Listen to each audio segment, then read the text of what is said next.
Record तो कर लूँ ताकि बाद में। तो ये सोशल का ही टॉपिक है। अपन देख लेते हैं कि बिल कैसे कैसे पास हो, संविधान में कैसे कानून जोड़ा जाता है, कानून कैसे बनाया जाता है। तो ये लोकसभा कहलाती है। आप जो यहाँ पर देख रहे हो सामने सीट जिस पर एक माननीय बैठे हुए हैं, इनको हम बोलते हैं लोकसभा अध्यक्ष। ये के अभी जो लोकसभा अध्यक्ष हैं वो श्री ओम बिरला जी हैं। यहाँ पर नाम भी लिखा आ रहा है ऑनरेबल स्पीकर। इनको स्पीकर बोलते हैं और हिंदी में लोकसभा अध्यक्ष भी बोल सकते हैं। इनके इनके राइट हैंड साइड पे सदन का नेता बैठता है। मतलब सदन का नेता कहलाता है प्रधानमंत्री। हमेशा राइट हैंड साइड पर नेता बैठेंगे। और इनके लेफ्ट हैंड साइड पर यहाँ पर विपक्ष का नेता बैठता है पहली सीट पर। सॉरी, अनफॉर्चुनेटली अभी विपक्ष का नेता वर्तमान में कोई है नहीं, तो ये सीट खाली पड़ी हुई है ना। और हमेशा लोकसभा स्पीकर के राइट हैंड साइड पे पूरी सरकार बैठती है। अभी आपको यहाँ पर छोटे छोटे चेहरे में प्रधानमंत्री जी दिख रहे हैं, गृह मंत्री जी दिख रहे हैं, सॉरी रक्षा मंत्री जी, गृह मंत्री जी दिख रहे हैं। बाकी चेहरे पहचान में नहीं आ रहे हैं। इस साइड जो है आपको सोनिया गांधी यहाँ पर दिख रही होंगी, और भी जो कांग्रेस के विपक्ष के नेता होंगे वो दिख रहे होंगे। तो स्पीकर के हमेशा लोकसभा में बाईं साइड पर, मतलब लेफ्ट हैंड साइड पर विपक्ष बैठता है। और इस साइड सत्ताधारी जिसको सरकार बोलते हैं वो बैठते हैं। बीच में ये जो है ये लोकसभा के वो रहते हैं ऑफिस में, जो मेंबर होते हैं ना, जो ऑफिस संभालते हैं लोकसभा के, वो रहते हैं। और यहाँ पर जो है एक बिल पास हो रहा है, Lok Sabha votes on JNK reorganisation bill. मतलब जम्मू कश्मीर से जब धारा 370 हटाई जा रही थी, तो ये 6 अगस्त 2019 की डेट है। 2019 में जब धारा 370 हटाई जा रही थी उस टाइम का बिल है। तो उस पर वोटिंग हो रही है। तो वोटिंग करवाने के लिए ये जो मेन मैम है लोकसभा अध्यक्ष के नीचे बैठी हुई है, वो लोगों को, यहाँ पर जो सदस्य बैठे हुए हैं उनको बता रहे हैं कि आपको वोटिंग किस प्रकार से करना है। थोड़ा सा सुनो, मैं जल्दी जल्दी बता दूंगा, 8 मिनट का वीडियो है। इस प्रकार से माननीय जी। सदस्यगण, मैं आपका ध्यान ऑटोमेटिक वोट रिकॉर्डिंग सिस्टम के संचालन से संबंधित कैसे बिंदुओं वोट की ओर देना है वो आकृष्ट समझा करना रहे हैं। चाहती हूँ। तो तो मतदान पूरा सुनाई एक्सप्लेन देगी। करती 2 हैं बटन एक साथ दबाएं। वो। हर एक सीट पर 3 बटन होते हैं, एक यस का, एक नो का, और एक आप ये देखो इस प्रकार के 4 बटन होते हैं एक्चुअली में। 4 बटन होते हैं। तो एक में जो है वो यस में, नो में, और एक में उपस्थिति का दिखाता है कि आप उपस्थित ही हो। और एक बटन जो है वो मतलब पूरा प्रोसीजर है। उस बटन को दबाकर यस और नो में जो है वो दबाना पड़ता है आपको। ये वाइट वाला, इसको दबाकर यस और नो में आपको दबाना पड़ता है कि आप सपोर्ट में हो कि नहीं हो। यहाँ पर एक ट्वीट दिखा रहे हैं ज्योतिरादित्य सिंधिया का, तो वो सपोर्ट में थे। पहले गोंग से है दर्ज हुआ है, तो आप स्वीकृत किया जाए ये देखो जो अब सदस्य अब उन्होंने मंत्री जी द्वारा प्रस्तुत किया गया।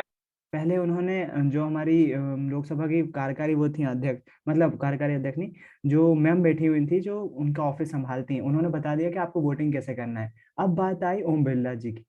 तो हमारे स्पीकर क्या करेंगे, वो प्रस्ताव पढ़कर सुनाएंगे कि आप लोग वोटिंग किस पॉइंट पे कर रहे हो। तो देखना, थोड़ा सा ध्यान से सुनना किस पॉइंट पर वोटिंग हो रही है। प्रश्न है कि माननीय गृह प्रश्न है कि माननीय गृह मंत्री मंत्री जी द्वारा प्रस्तुत किया गया सामाजिक संकल्प स्वीकृत किया जाए।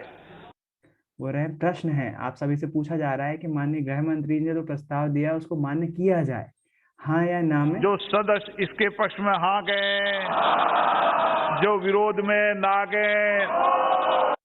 तो यहाँ पर सबसे पहले वोटिंग होती है ध्वनि मत से। तो अध्यक्ष जी क्या बोलते हैं, अध्यक्ष जी बोलते हैं कि भाई जो पक्ष में है वो हाँ बोले। तो हाँ वालों ने हाँ चिल्लाया, जो बोले विपक्ष में है वो बोले ना बोले, तो ना वालों ने ना बोला है। तो इन्होंने बोल, अब ये देखना रिजल्ट सुनाइए। मेरे मेरे विचार में डिवीजन। तो इन्होंने जो है जैसे ही ध्वनि मत पास होता है, ज्यादा जिसकी ध्वनि ज्यादा सुनाई देती है तो बोलते हैं ध्वनि मत मतलब हाँ में ज्यादा गया है। लेकिन किसी सदस्य ने डिवीजन की मांग कर ली। तो डिवीजन जब किया जाता है, जब इलेक्ट्रॉनिकल वोटिंग की जाती है, तो ध्वनि ज्यादातर प्रस्ताव तो ध्वनि मत से ही पास हो जाते हैं। ज्यादातर लोग हाँ में एकदम से ज्यादा चिल्लाते हैं, तो स्पीकर पे डिपेंड करता है। स्पीकर बोल सकते हैं कि भाई ध्वनि मत में एक प्रस्ताव पे हाँ आई है, तो वो पास हो जाता है। और कोई सदस्य बोलता है नहीं वोटिंग करवाओ हमको, तो जैसा अभी यहाँ पर वोटिंग करवाने का बोल दिया तो बोलते हैं डिवीजन चाहिए। डिवीजन चाहिए, तो अब क्या बोल रहे हैं अध्यक्ष, सुनो। अब मतदान। अब मतदान। अब जो है जैसे ही गोंग बजेगा, टन टन की आवाज आई, सब लोग वोट देंगे। तो देखो इसमें एक वही लोकसभा में एक बोर्ड लगा रहता है अयस, इसको आयस बोलते हैं। यस में नोज मतलब नो में, एब्सेंट मतलब जो एब्सेंट है, और टोटल वोट इधर दिखा देगा। टाइम कितना बचा है? 3 सेकंड का टाइम बचा है। 4 से 5 सेकंड का टाइम मिलता है इनको केवल वोट देने का। ये आ गया रिजल्ट। अब इसमें कोर्ट से लिखा हुआ आ रहा है, इधर से छुप गया है। तो 351 लोगों ने यस में वोट दिया इसको, कि हाँ 351 लोग मान रहे हैं कि प्रस्ताव पास होना चाहिए। नो में 72 लोगों ने पार्ट किया। एब्सेंट एक बंदा है, और टोटल अभी 424 सदस्यों की संख्या है।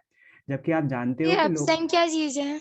एब्सेंट मतलब कि बंदा है ही नहीं, खाली पड़ी हुई है सीट, तो वो एब्सेंट दिखा रहा है।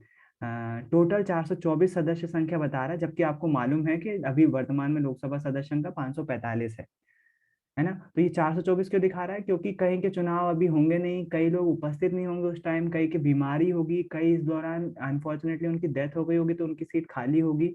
इसलिए अभी की सदस्य संख्या जो है इसमें, मतलब उस टाइम जो उपस्थित होंगे वो 424 सदस्य होंगे। इसमें से कोई बंदे अपने घर पे बैठे होंगे, तबीयत खराब होगी तो, कुछ किसी कारणवश नहीं आ पाए होंगे, किसी की फ्लाइट लेट हो गई होगी, वगैरह वगैरह।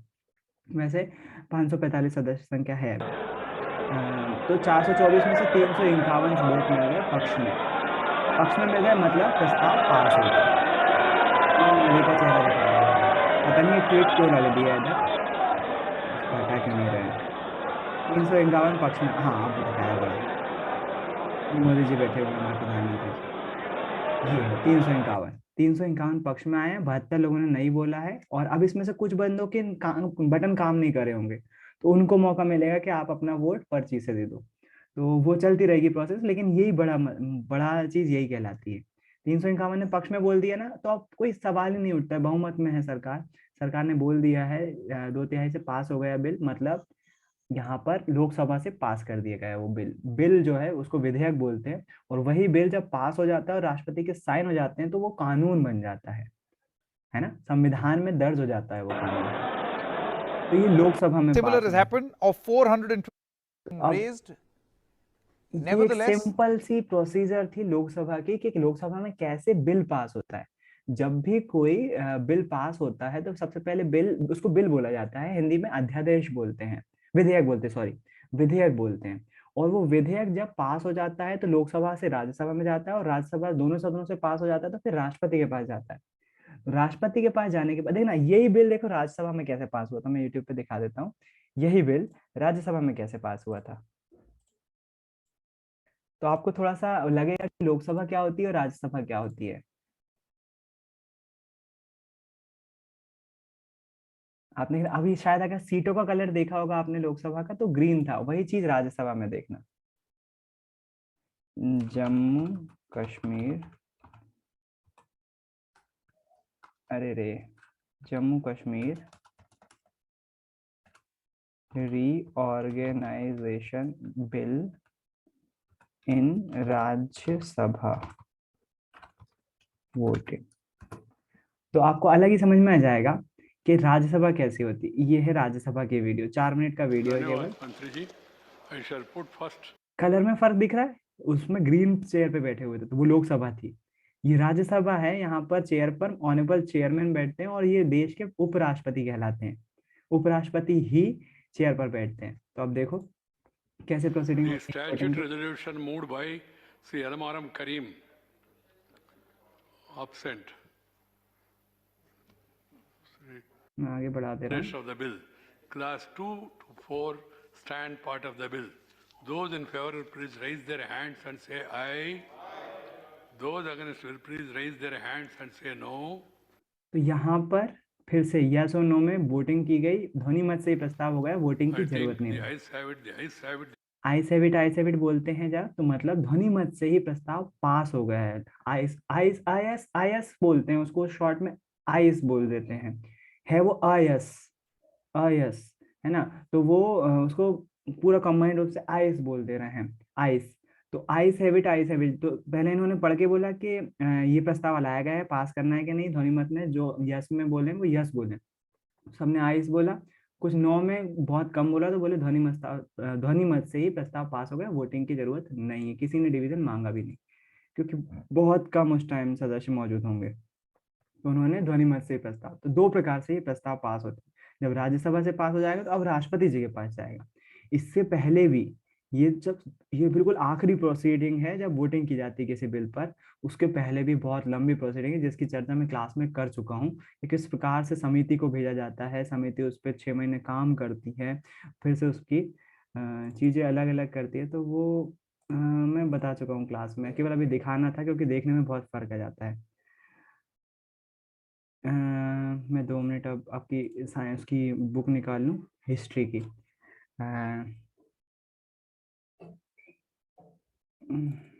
बुक कहाँ गई है भाई?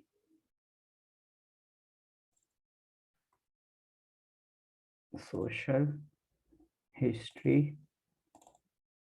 चैप्टर फर्स्ट तो शायद आपका हो चुका है। अगर नहीं हुआ तो हाँ चलो देख लेते हैं। फर्स्ट में कोई मुझे बता सक पाएगा क्या कि फर्स्ट में आपके कितने मार्क्स के क्वेश्चन आना है?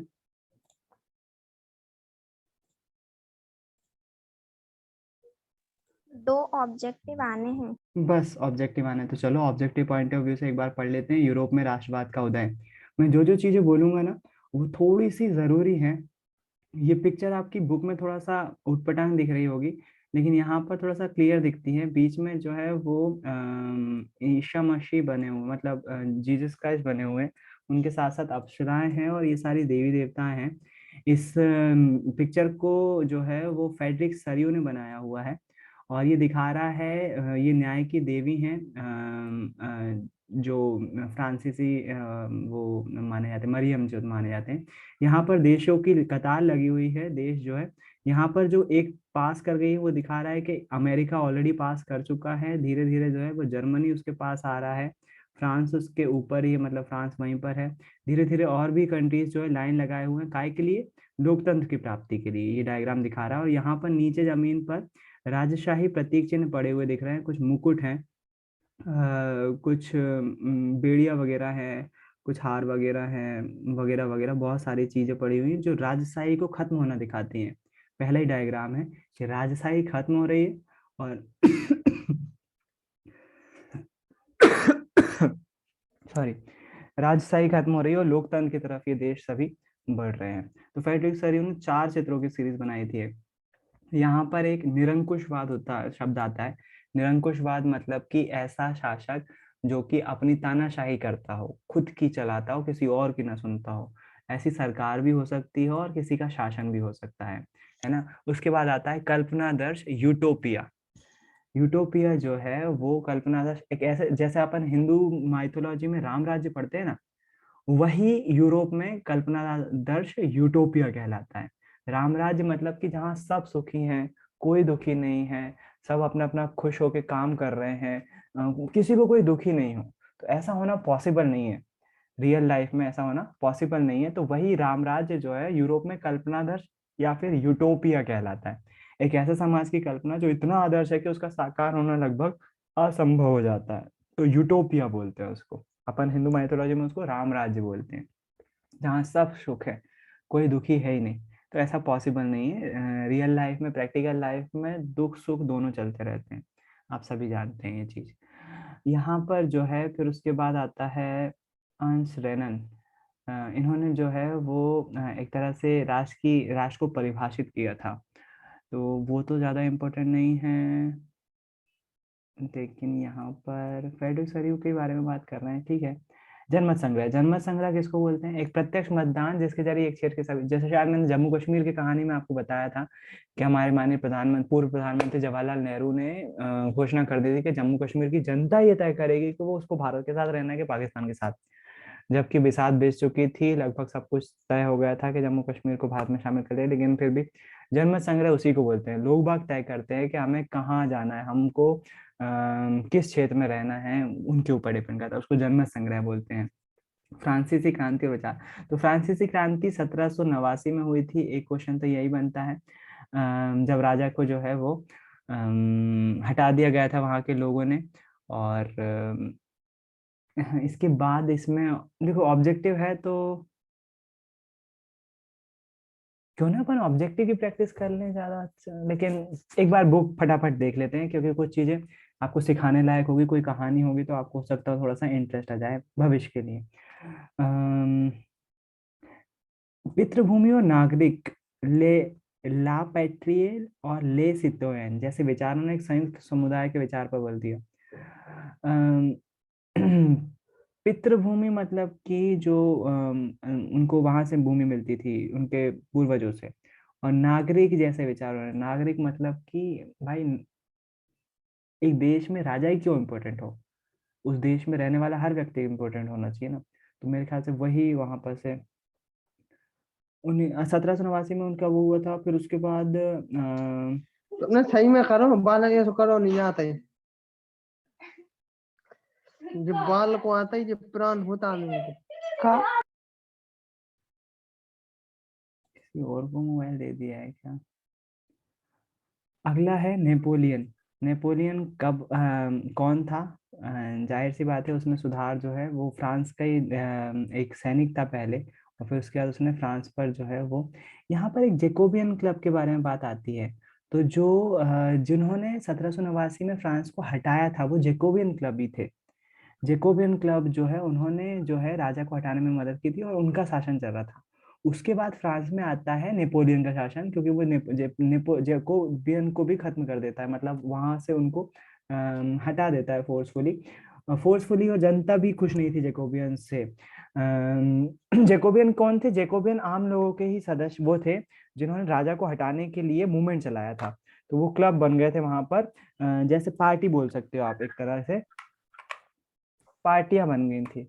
माइक मत खोलो बेटा, मेरे को डिस्टर्ब होता है। कुछ पूछना है क्या। पूछना है तो खोलो माइक, फिर नहीं तो मत खोलो। नेपोलियन ने वहां पर फ्रांस पे कब्जा किया। यहाँ पर यूरोप का एक मैप बना हुआ है जहाँ पर पुराने नाम लिखे हुए हैं, थोड़ा सा ध्यान दोगे आप तो पाओगे।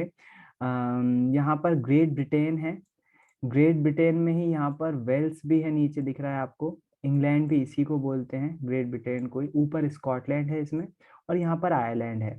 आयरलैंड पे ग्रेट ब्रिटेन बहुत हद तक दावा ठोकता रहा है बहुत सालों से।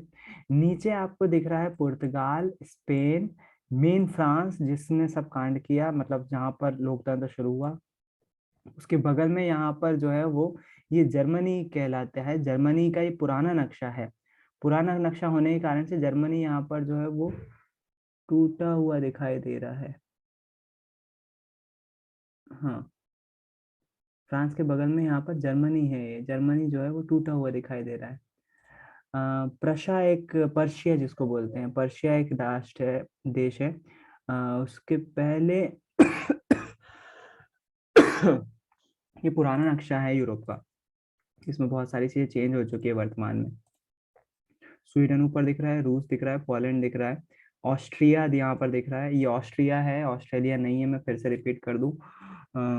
सर्बिया यहाँ पर दिख रहा है, अभी भी देश है सर्बिया। हंगरी यहाँ पर दिख रहा है, स्विट्जरलैंड यहाँ पर दिख रहा है, सार्डिनिया दिख रहा है, यहाँ पर मोरक्को दिख रहा है।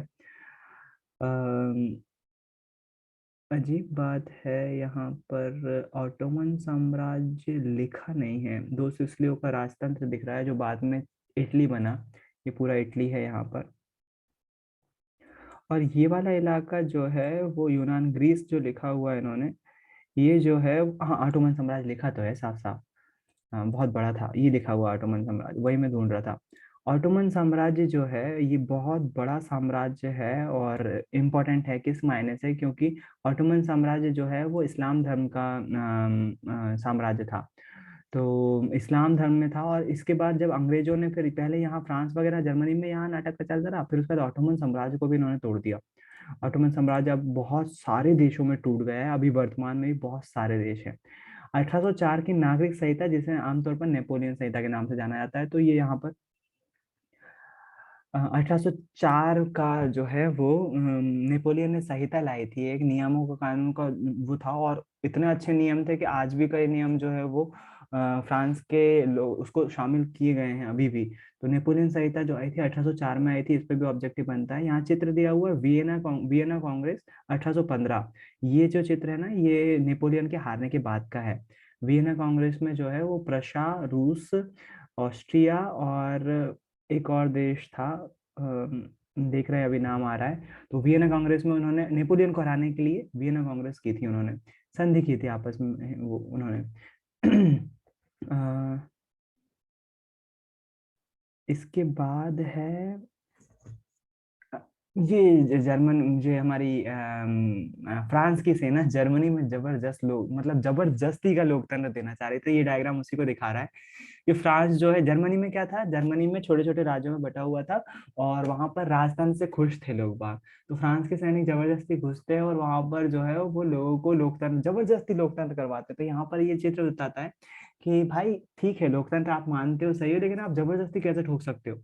थोपना नहीं है आपको। वहां की जनता खुश है अगर, तो उनको धीरे धीरे समझाओ लोकतंत्र के बारे में। लेकिन यहाँ पर फ्रांस की सेना ने जर्मनी पर जबरदस्ती आक्रमण किए थे। तो यहाँ पर वही डायग्राम में दिखाया गया है कि जर्मनी के लोगों को परेशान किया जा रहा है लोकतंत्र अपनाने।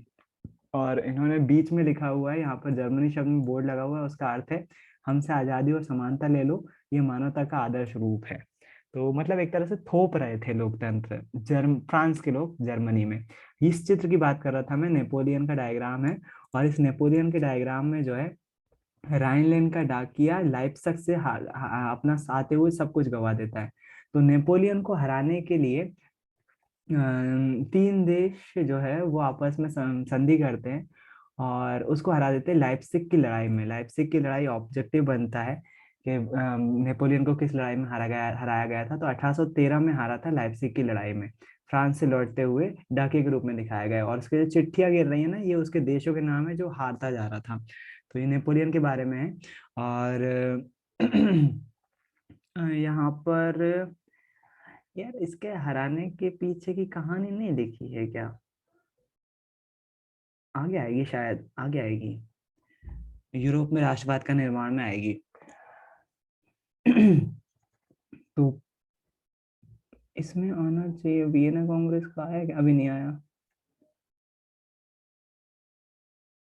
यहाँ पर तो सारे बताया हुआ है कि यूरोप में कितने सारे अलग अलग निरंकुश शासन थे, उसके बारे में बताया गया है।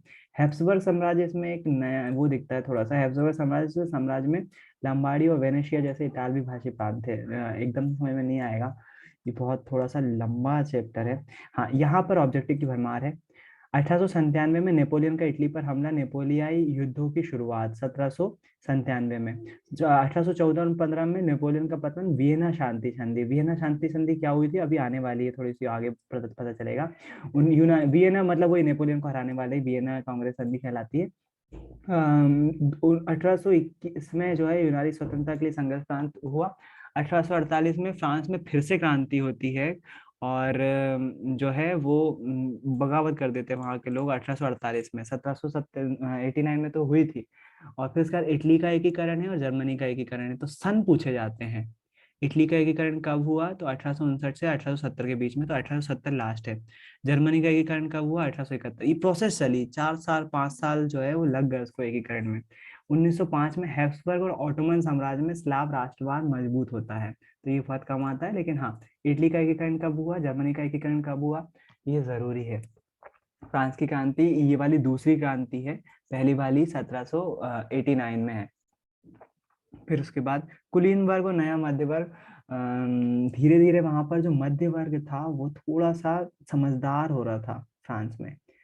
और वहां पर जो है लोग बाग समझ रहे थे कि भाई साहब आपको चेंज की जरूरत है ना। तो यहाँ पर एक लिबरलाइजेशन शब्द आता है। लिबरल का मूल अर्थ होता है आजाद, है ना। तो यहाँ पर एक नया शब्द आता है। और फिर उसके बाद ये जो है मैं शॉर्ट में बता रहा हूँ, पूरा समझोगे तो बहुत वो आएगा। फ्रांसीसी क्रांति के बाद से उदारवाद निरंकुश शासक और पादरी वर्ग के विशेषाधिकारों की समाप्ति संविधान तथा संसदीय प्रतिनिधि सरकार का पक्षधर था। तो फ्रांस में धीरे धीरे वो पादरी मतलब जो चर्च वगैरह थी, उनके शासन को खत्म किया जा रहा था। मुझे ऐसा लग रहा है कि मैं ज्यादा बोल रहा हूँ और आप लोग बोर हो रहे हो, क्योंकि बहुत सारा है ये और एकदम से समझ में नहीं आ रहा होगा। तो मेरे ख्याल से एक चीज समझो, यहाँ पर एक इम्पोर्टेंट बात करते हैं अपन की, है ना। जर्मनी में एले एक नाम, जर्मनी परेशानी क्या थी, है ना। वो परेशानी ये थी कि जो बिजनेस करते थे ना वहां पर लोग, तो अलग अलग शहरों में जाते थे तो उनको अलग अलग मापन पद्धतियों से गुजरना पड़ता था, अलग अलग टैक्स देना पड़ता था। जैसे उदाहरण के लिए एलए जो है वो इकाई थी लंबाई नापने की, और एलए जो है वो जगह बदलने के साथ साथ उसका माप भी बदल जाता था। तो इससे व्यापारी को कठिनाई होती थी। जैसे मान लीजिए फ्रैंकफर्ट जर्मनी का राज्य है, वहां पर एक एल 54.7 सेंटीमीटर होता था और मेंस में 55.1 हो जाता था। न्यूरेनबर्ग में वो 66.6 सेंटीमीटर हो जाता था और फ्राइंबर्ग में, ये अलग अलग स्टेट के नाम है जर्मनी में। तो ये जो मापन पद्धति थी ना, उनमें बहुत ज्यादा कठिनाई थी भाई, एक रूपता नहीं थी। तो जर्मनी के लोग परेशान होते थे, खासतौर पर व्यापारी वर्ग। उनको इकट्ठा करने के लिए इन्होंने एक संगठन बनाया जिसको जॉल्वेराइन संगठन बोलते हैं। और किसकी पहल में बना था? 1834 में प्रशा की पहल पर एक शुल्क संघ जॉल्वेराइन बनाया गया। तो ये जॉल्वेराइन पूछा जाता है ऑब्जेक्टिव में, क्यों बनाया गया था? ये जो विसंगतियां थी ना मापन वगैरह में, मापन में और कर में, उसको दूर करने के लिए व्यापारियों ने एक संगठन बनाया था जिसको हम जॉल्वेराइन बोलते हैं। प्रशा में बनाया गया था, है ना, ताकि जो ये अलग अलग परेशानी थी वो दूर कर दिया जाए। उसके बाद यहाँ पर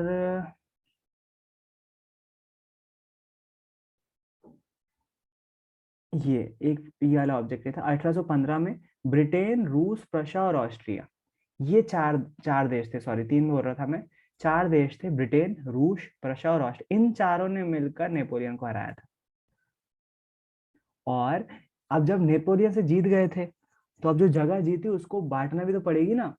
तो उसको बांटने के लिए इन्होंने वियना वियना जगह का नाम था, वियना में मिले और इसको जो है वियना संधि बोला जाता है। 1815 में वियना संधि हुई।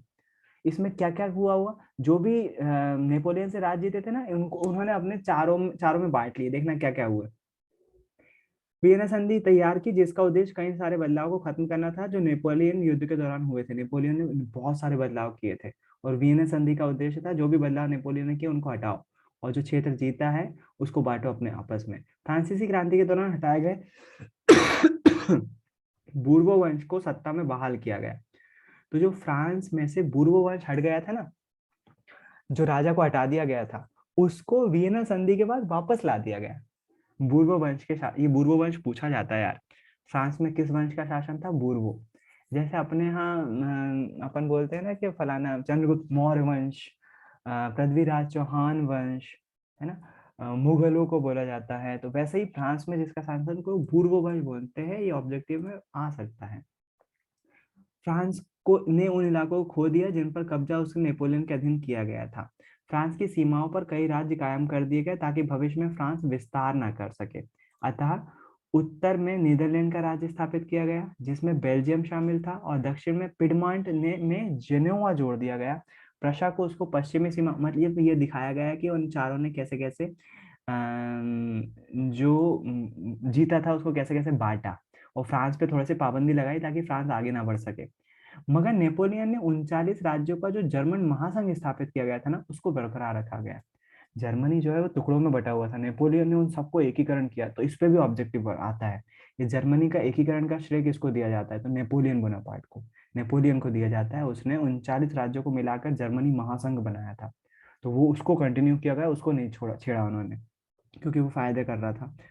पूर्व में रूस को पोलैंड का हिस्सा दिया गया, प्रशा को सैक्सनी का हिस्सा प्रदान किया गया। जबकि तो बताया क्या है इस पैराग्राफ में? इस पैराग्राफ में बताया है कि कैसे कैसे वियना संधि में राज्य जो जीते उन्होंने उसको बांटा गया, ये बताया गया है उन्होंने 1815 में। ये यहाँ पर अच्छा डायग्राम है, मैं शायद बता चुका हूँ इसके बारे में कि भाई उसका विरोध किया था।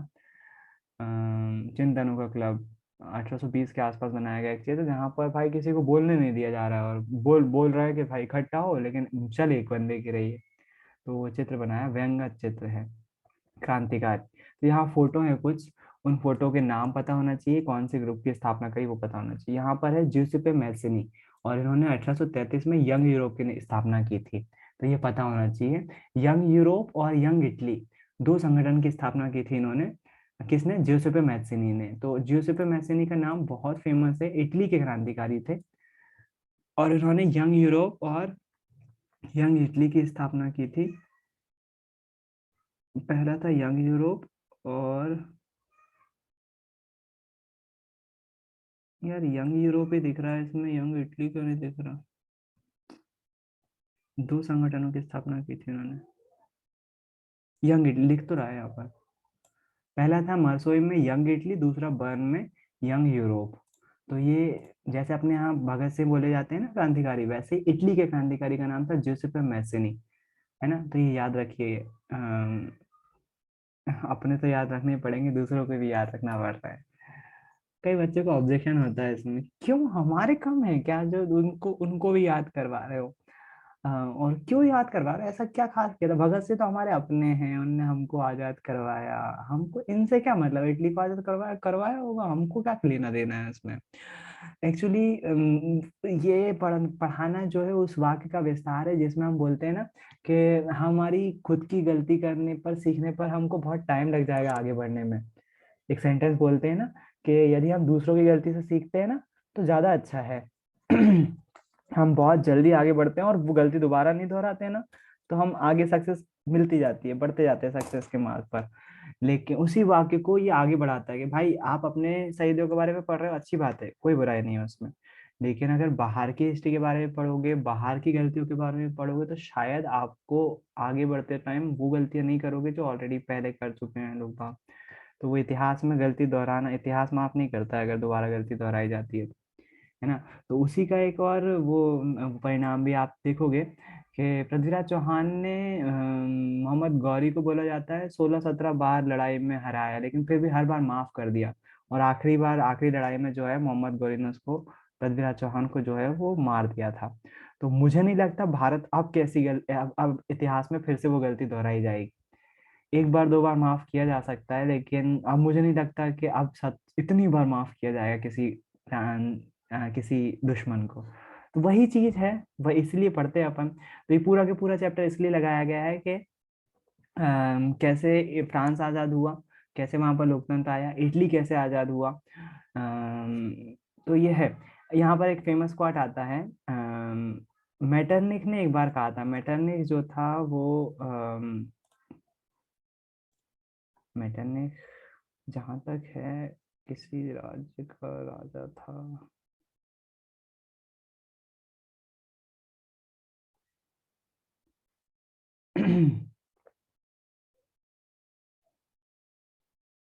फ्रांस में 1815 के बाद, नेपोलियन की हत्या के बाद, संवैधानिक राजतंत्र जिसको इंग्लिश में बोलते हैं कॉन्स्टिट्यूशनल मोनार्की मिली, और उसका अध्यक्ष लुई फिलिप को बनाया गया। मेटरनिख ने एक बार यह टिप्पणी की थी कि जब फ्रांस छींकता है तो बाकी यूरोप को सर्दी जुकाम हो जाता है। तो मेटरनिख जो थे वो, यार मेरे को थोड़ा भैया सा डाउट। ऑस्ट्रेलिया का चांसलर। ऑस्ट्रिया के चांसलर थे, चांसलर। बढ़िया। ऑस्ट्रिया के चांसलर थे मेटरनिख, और उन्होंने एक बात बोली थी फ्रांस के बारे में कि मेटरनिख जो थे, वो मेटरनिख ने बोला था कि जब फ्रांस छींकता है तो यूरोप को सर्दी जुकाम हो जाता है। मतलब फ्रांस में अगर कोई घटना घटती है ना, तो वो घटना जो है वो सब पूरे यूरोप में असर करती है। अगर वहां के राजा को हटाया गया तो सब सब यूरोप में सब लोग अपने राजा के पीछे पड़े। तो मेटरनिख ने बोला था ये बात फ्रांस के लिए। तो फ्रांस, अच्छा यहाँ पर एक और बात आई है, यहाँ पर संवैधानिक राजतंत्र, फ्रांस में बड़ा ऊटपटांग चला है काम। फ्रांस में पहले राजतंत्र था, राजतंत्र को हटा के जैकोबिन क्लब जैसे लोगों ने अपनी खुद की सरकार बना ली। फिर उसके बाद नेपोलियन ने अपना निरंकुशवाद शासन, तानाशाही लगाई। फिर उसके बाद नेपोलियन को हरा दिया गया, तो फिर वहां पर क्या आ गया, कॉन्स्टिट्यूशनल मोनार्की आ गई, जिसके अध्यक्ष लुई फिलिप थे। ऑटोमन ये वाला जो उनका बूर्बो वंश था वो खत्म कर दिया गया। अब कॉन्स्टिट्यूशनल मोनार्की होता है मतलब राजा भी है और लोकतंत्र भी है, दोनों चल रहे हैं। फिर उसके बाद फिर से वहां पर क्रांति हुई थी और फिर पूरी तरह से लोकतंत्र आ गया था। मेटरनिख ने ये बात बोली थी कि फ्रांस सीखता है तो यूरोप को भी सर्दी जुकाम हो जाता है, ये ऑब्जेक्टिव बनता है, तो इसको पता होना चाहिए आपको। उसके बाद आता है, इसको छोड़ो, ये कोई ज्यादा काम की चीज नहीं है। ऐसे तो बहुत सारी चीजें इसमें पढ़ने को, लेकिन अब सारा चीजें नहीं हो सकती। जो इंटरेस्टिंग हो रहा है मैं वो बता दे रहा हूँ केवल। 1848 में बेरोजगारी से पेरिस के लोग सड़क पर उतर आए, लुई फिलिप को भागने के लिए मजबूर कर दिया, तो लुई फिलिप भी गई। राष्ट्रीय सभा ने गणतंत्र की घोषणा करते हुए 21 वर्ष से ऊपर सभी वयस्कों को मताधिकार दिया। फाइनली उसमें लोकतंत्र जाता है फ्रांस में। 1848 उदारवादियों की क्रांति।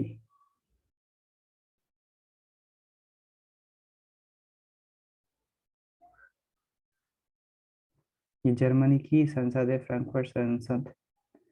फ्रैंकफर्ट जर्मनी की राजधानी है। इसमें महिलाएं बैठी हुई दिखेंगी, शायद ऊपर महिलाएं बैठी थी, ऐसा कुछ था इसका। हाँ, दर्शक दीर्घ में महिलाएं बैठी गई हैं।